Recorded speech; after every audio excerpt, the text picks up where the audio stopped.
Emoten dago beste familietan dana perfektoa dela edo ez, eta zuria makarrik gertatzen dira goza, baina, bueno. Ondo nabilen itzen,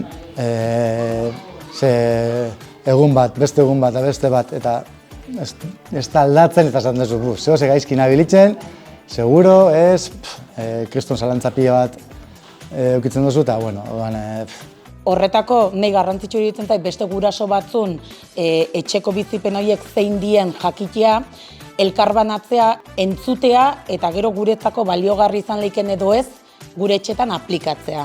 Eta horretarako balio du azkenen guraso eskolak.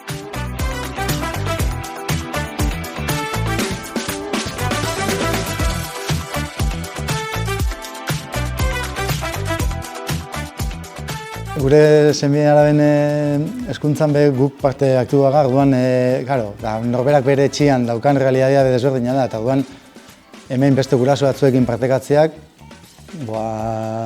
bakoitzan realitateak azaraztea oso ondo da. Gurasok ditugun kezkak askotan amankomunen jartzen ditugunen, erantzun bat lortzen deula. Igual ez tozu lortzen konpontzea, baina mintzat desahogo hori edo badaukazu eta holako komunitatea sortzea gurasoen artean eta ikastolakin oso interesgarria iruditzen da.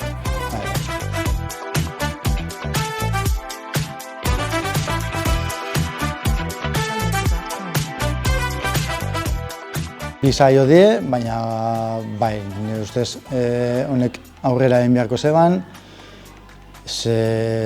beti egongo da etapa bakoitzan gauza desberdinak dare, arazo desberdinak, eta beti egongo da gurasoen behar hori. Animatuko nituzke ikastolako familia guztik parte hartzera, gure errealitatea eta gure seme-alaben hezkuntzan parte aktibo gehalako eta bertan ditugun urduritasun, kezka, jakin behar eta galderai erantzun bat emateko tokia delako.